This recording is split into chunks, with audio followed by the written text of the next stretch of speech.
Hello, I am T.S. Nicholson, the founder of Silent Communion. This month's session is about the discernment of families. Not all of us humans have intact families.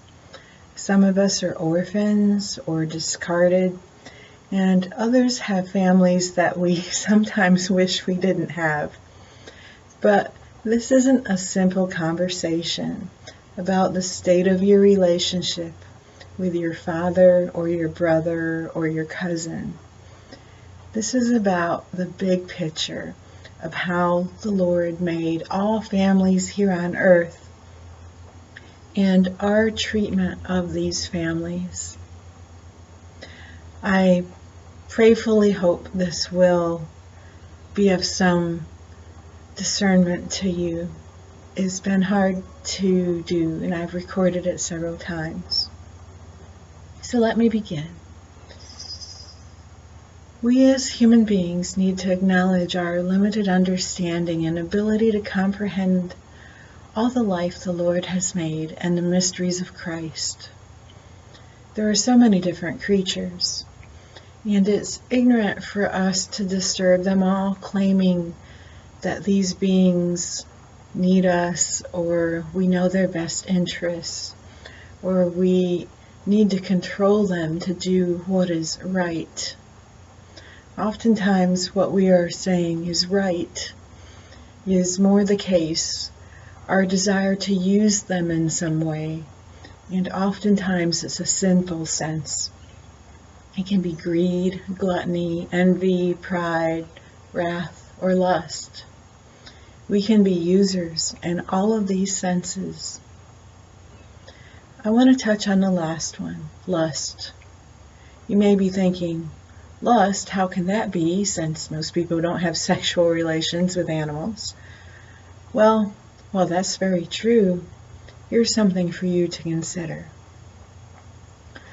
Lust has more definitions than just a sexual definition. It also means having a strong craving or desire for something. And in those instances, many of us do lust. For example, if we allow our taste buds to dictate what we eat, after learning that the farming industry is producing pregnancies by masturbating males and artificially impregnating females, then isn't the lust of our taste buds ruling over the outcome of these animals? Of these beings that God has made? I believe so.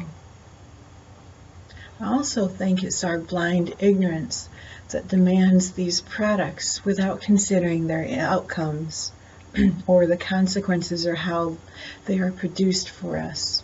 And lust causes many more masturbations and artificial impregnations than just food choices.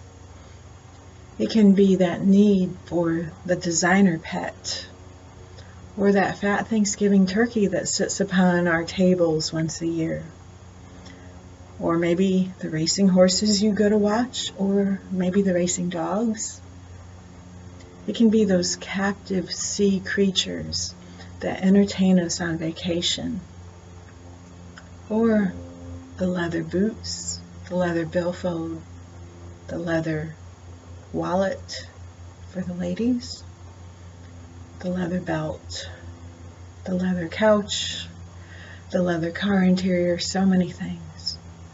Or how about that fur piece you've had your eye on for quite some time, and how soft that mink would feel around your shoulders, or your fur-lined boots, or your little fur-lined hoodie.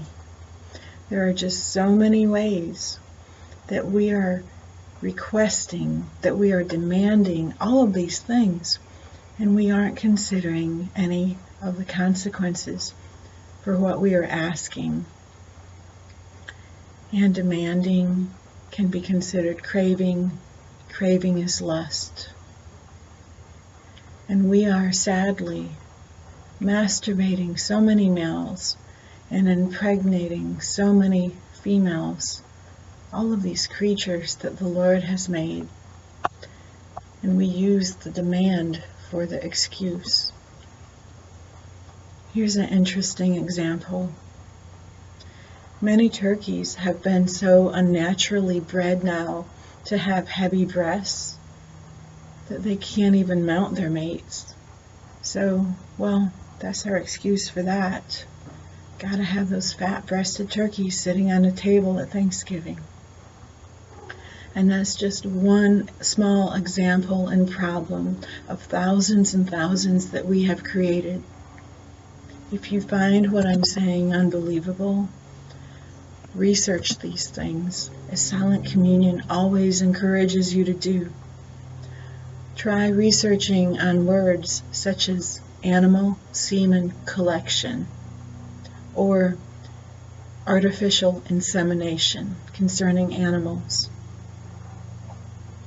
Now, moving on to an even larger scope, consider outside of the food and purchases and how this might also be playing into our health, the health of animals, the health of mankind.